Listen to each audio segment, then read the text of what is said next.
Hey everyone, welcome to my channel. I am Jeremy and this is Recast from the Past, a show where we take off those rose-colored glasses of nostalgia to revisit some of our favorite classic movies and TV shows to see if they still hold up through the lens of 2022. So for this very first episode, I am so excited to talk to you about Degrassi the Next Generation, literally my favorite show growing up as a teenager. So if you're not familiar with Degrassi, Degrassi is a teen melodrama that's actually played by kids for kids. So it's a little different than like the OC or One Tree Hill, where it's these teen dramas that are played by adults essentially, or young adults. So this one was cool because they're talking about teen issues, but they're actually played by actors that are the same age of the characters that they're portraying. So Degrassi itself is actually a franchise with 5 different TV shows. The very first one was in 1979, and it was Kids of Degrassi Street, followed by Degrassi Junior High, then Degrassi High, then what we're going to be talking about today, which is Degrassi the Next Generation, followed by Degrassi Next Class, and now it actually seems like they're rebooting the franchise for 2023, and it's just named Degrassi. It's the perfect time to jump back into it for those who are feeling a little bit nostalgic or for those who have never heard of it before. I did not realize it started in 2001 and did not finish until 2015. I think I only watched the first 6 seasons of it. And then they started replacing the cast with different characters, and it was kind of sad for me, so I stopped watching, and I was pretty old at that time, so probably the time to stop watching anyway. If you haven't seen Degrassi before or you want to check it out again, it's really easy to find both on YouTube and I think Tubi TV. Okay, so today's premiere episode is actually 2 parts. It's called Mother and Child Reunion. So let's jump into part 1 of this 2-part episode. So in this first scene, we're introduced to our first 2 main characters of this ensemble cast, which is Manny, who's my absolute favorite of the entire series.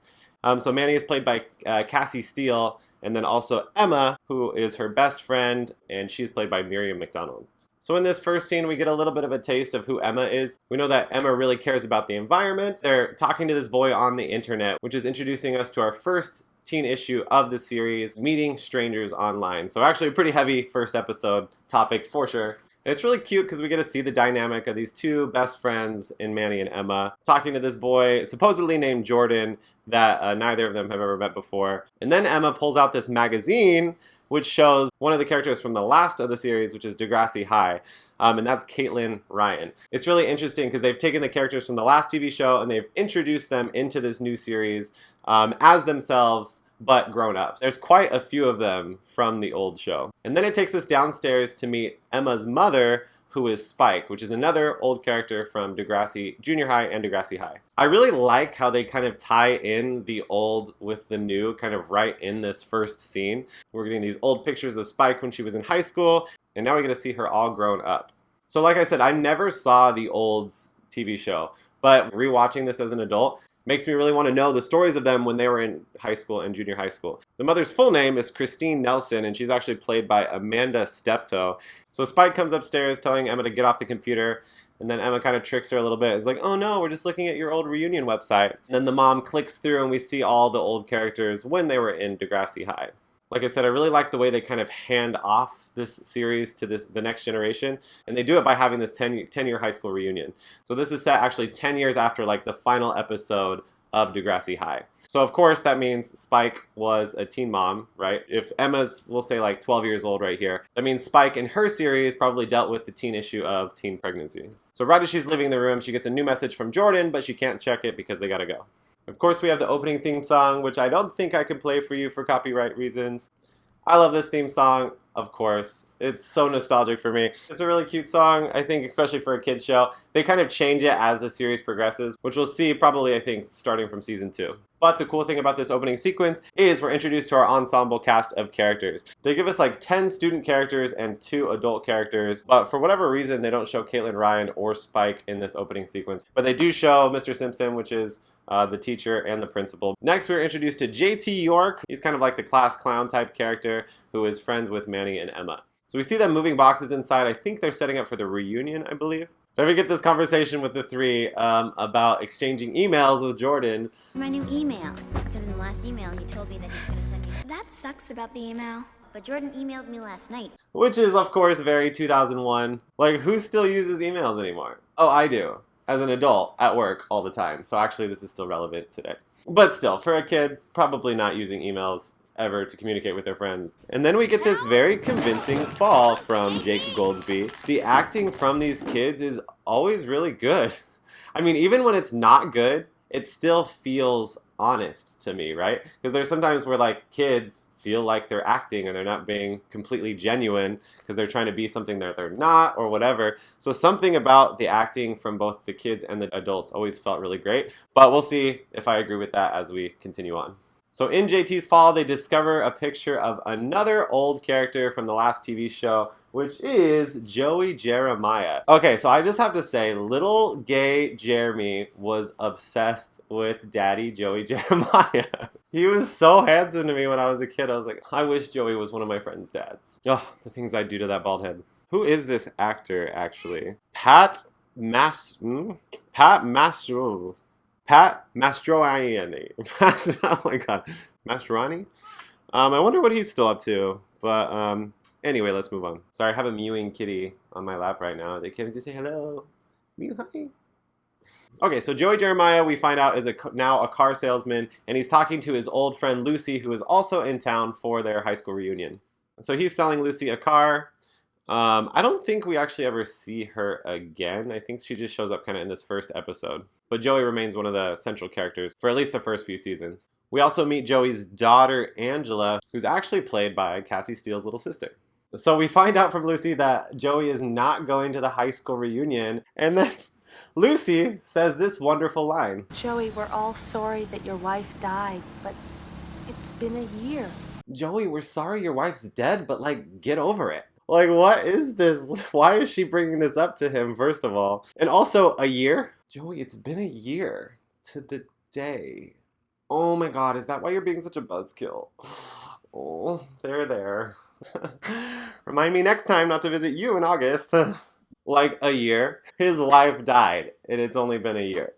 And she's like, come on, why don't you just get over and just come to the high school reunion? Also, he never said anything about this. He never brought it up. But actually, I really like this because I think it is an honest depiction of a friend trying to be there when they really don't know how to do it. But I think a good rule to follow is when in doubt, hear them out. If someone is grieving, don't try to be the one to make your voice heard. I think the main thing is to really listen, ask the right questions, right? Maybe ask Joey, like, does this have anything to do with your wife? But just the way that she brings it up is kind of hilarious to me. And understandably, his reaction is not great. He's like, can we not talk about this? And that is the end of their conversation. In the next scene, Manny, JT, and Emma are walking through the school, and they run into Mr. Simpson, who was another old character from the last series. So I think it was at this point that I started to have this existential crisis where I realized this is their 10-year high school reunion, which means they were 18, which means he is now 28. Mr. Simpson is 28 years old. I'm 33 years old reviewing this TV show at the moment. It was a shocking realization to me that I'm actually older than this character because, of course, I will always see Mr. Simpson as older than me, especially since I saw it when I was a kid. So they drop off those boxes to Mr. Simpson and continue to explore the school. And then they discover the super high-tech media immersion room, which is connected to the internet via high-speed telephone access. Every computer here is connected to the internet via high-speed telephone access. Wow. Is that dial-up? While exploring the school, they run into Toby Isaacs, his father, and the principal of the school, which I forget, Mr. Radich. Oh, okay. So I guess he was a former English teacher, so he was also in the last series as an English teacher, but now he is the principal of the school. We get this exchange between Toby and JT. I guess they were friends during summer camp. So then we have our like 4 central main characters in this ensemble cast. Or it like seemed like in the beginning of the show that these 4 characters were kind of the primary characters of the entire cast. But ultimately Toby was kind of killed off, but not literally. So Toby meets Manny and Emma for the first time. And you can kind of tell Toby has a little bit of a crush on Emma. Toby's like, nice to meet you. And Emma says, Yeah. which is pretty epic. I think I'm going to do that anytime I'm introduced to somebody in the future. Nice to meet you. Yeah. So Emma and Manny sneak into the media immersion lab while JT and Toby keep watch. Then we see Mr. Simpson going through old pictures, and we are introduced to Caitlin Ryan. So it was at this point that I was like, they are really doing a lot with these old characters from the last TV show. And I'm kind of wondering what the point was. So I guess the idea would be, this is a whole new generation. So they had their last show 10 years ago for a different generation of kids. This is a show for the next generation of kids. The parents could watch the show with their kids and be like, oh yes, I remember that character. So maybe it allows it to be a show more that parents could watch with their children. The only problem with that is like the time frame doesn't really add up. So if you watched Degrassi High when you were a kid and you kind of grew up with the characters, which is what happened with me for Degrassi the Next Generation, that means, okay, at 18, they graduated high school. The show ended in 1991. Let's say you have a kid a year later when you're 19, okay, 1992.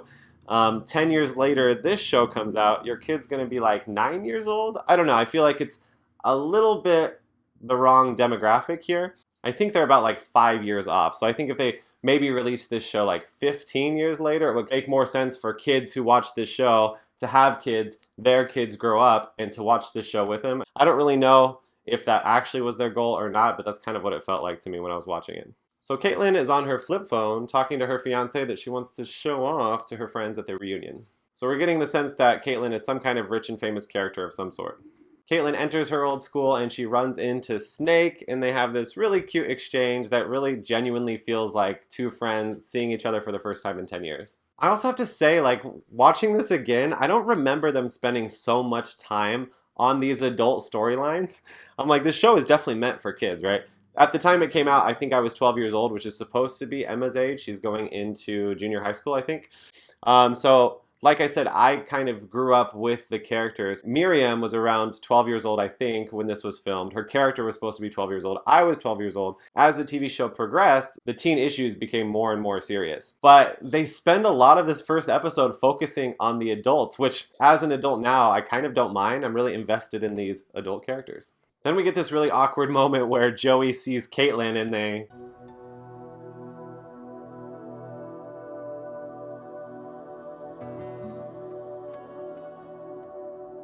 So we know there's some kind of drama there, some kind of history. After that, we are back in the media immersion lab with Manny and Emma trying to talk to Jordan on the internet. So okay, this is where we kind of get the crux of our central conflict with Jordan, the boy that she's talking to through email on the internet. Jordan's coming here. And he wants to meet me. Tomorrow. Back with our adult characters, Joey affirms that he's really not going to the reunion, but Caitlin convinces him to at least come out to meet her fiance and have drinks with them that night. Over at the park, we have our main four kid characters talking to Emma about Jordan. And we find out that JT and Toby are pretty wise. Who's Jordan? Some creep Emma met on the net. I bet he lives in Scarborough and works at a video store. I bet he's 40 and drools. They're like, what are you doing? This guy is probably a catfish. And both recommend not actually meeting this guy. Toby's like, if you're meeting a stranger you met off of the net, that could be really dangerous. And Emma's like, no, but he sent me his picture. I have to say that I learned a little too young that you could use somebody else's picture to pretend it's you on the internet. So what you see is not always the truth. Guys, it's cool. Jordan's 16. He's coming here on a school trip. 16? He's 16. That's a way too old for Emma at the time. She's like, what, 12 years old? So either way you look at this, this is not a good situation. So they end this serious conversation about a potential pedophile on the internet with a water fight, as kids do. And we go back to see Caitlin and Spike checking out pictures on the school website. So they have this conversation about how Caitlin had to pick out her own ring because her fiance was busy. And she says it kind of like self-conscious. I picked it out myself. Because he was so busy with pre-production and all that kind of stuff. He just gave me his card and said, go crazy. But I know so many girls who picked out their own ring because the guy just wasn't really sure what the girl would want. So I don't know if this is necessarily a terrible thing, but basically it's meant to paint the fiance in kind of a bad light.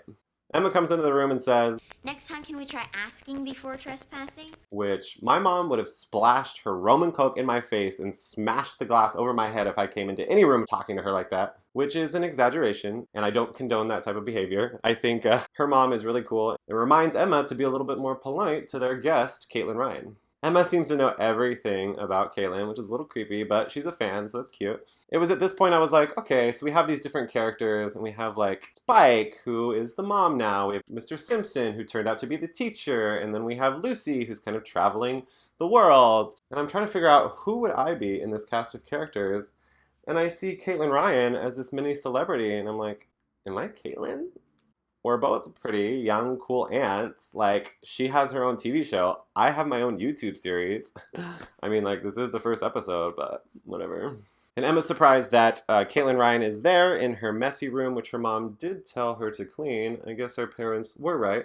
And then Spike kind of plays with Emma a little bit about having a boyfriend. And Emma totally freaks out and says this awkward line. Mom, I'm not having sex. And the mom's just like, I need a drink. The mom and Caitlin walk away like the pretty cool girls walking out of the room.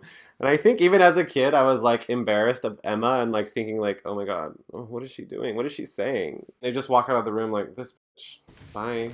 Bye. So Emma's going through the emails and she's like, he didn't say anywhere that he's a pedophile. So JT and Toby must be wrong. And then we get this scene with Emma and Manny on the bed talking about boys and relationships and never having a boyfriend. And I really love this scene because it like shows the vulnerability of these two kids kind of experiencing life for their first time, but also bonding as best friends. And I really feel like Manny and Emma have been friends forever here. And then Manny comes in with, Maybe what? What Toby said. About meeting strangers on the net? so at this point, Emma's probably like, okay, forget it, bad idea. So now we're back with the parents at the bar in the evening where we get to meet Caitlin Ryan's douchey LA director fiance. I feel like this is such a classic movie or TV trope where you have this like director LA guy dating this wonderful girl. And let me just tell you, I live in LA, they do exist. But at the same time, it always feels a little bit off to me. Like they have to show something redeemable about this character or otherwise why is she with him? So he walks away and these old friends kind of get a chance to catch up. And again, I just love these scenes with the parents. Something about it just feels so genuine. Like I really feel like these are a group of old friends catching up and we get to learn a little bit more about each of their characters and what they've been doing since they graduated. So we know that Caitlin Ryan is some kind of news anchor for some kind of travel news program. We found out that Lucy has conquered higher education after some kind of accident that she was in when she was younger with another character called Wheels. Then Joey Jeremiah's super cheesy but amazing TV car salesman commercial comes on. And it's just iconic. He rips off his shirt. It is so silly to me. I just remembered me being a kid and being infatuated with Joey Jeremiah, especially when he takes his shirt off. I don't know what was wrong with me. But that's the thing, he's 28. He's 28 here. He's 5 years younger than I am right now, supposedly. I don't know how old the actor actually is, but that's crazy. And it's cute. They all love it. They all kind of laugh about it. I think we get to kind of see Joey as being like the former JT character. He was like kind of the class clown before. But you can tell Joey feels a little bit embarrassed. And then the fiance comes back and he's like, you probably should have just hired an actor. Not a good look. And of course this makes Joey a little bit sensitive because Caitlin's fiance is being a dick. And Caitlin makes this comment how Joey is the same old Joey, and she means it kind of an endearing way. Like, you haven't changed. Like, I missed that. And Joey takes it the wrong way. She's like, you haven't changed. He's like, well, you have changed. You're a real bitch now. Mic drops and walks out. Then Joey's having drinks by himself in the back of the bar while everybody else is still there talking. So Mr. Simpson comes up to him and is like, we're still having drinks over here. What are you doing right now? And then again, we have a friend saying the wrong things to Joey Jeremiah. Yeah, cutting out the rest of the world is not going to bring her back. You know that, right? We know this is about your dead wife. Can't you just get over it already? And Joey's like, this is why I don't want to go to the reunion, because everybody keeps bringing it up. Everyone feels bad for me, and I'm really tired of having these conversations. And I really have to say, yeah, I agree with Joey here. Like, nobody's been able to ask him about it in kind of the correct way. They're just being like, you need to just get over it. You can't treat people like this. Kind of just assuming a whole hell of a lot. But he also admits that part of the reason he doesn't want to go to the reunion is because of Caitlin. And then Mr. Simpson says, I'd look and see who's feeling sorry for who right now. Which, I mean, I guess he does kind of have a point. Like, Joey did kind of make things awkward, and now he's having drinks by himself while his friends 10 feet away sit and chat and have a good time. So the ladies come home a little bit tipsy, and they wake Emma up, and they come home singing an old song that I think Snake and them wrote when they were in high school. And I really just love these old high school friends being tipsy, all grown up, and like feeling super nostalgic and catching up on old times. Being a 33-year-old myself, when I hang out with my old friends from high school, it's definitely still like this. And then Caitlin decides to come upstairs to say hi to Emma, and Emma decides to ask Caitlin about her boy troubles. Caitlin, naturally, the woman engaged to this douchebag, gives terrible advice to Emma.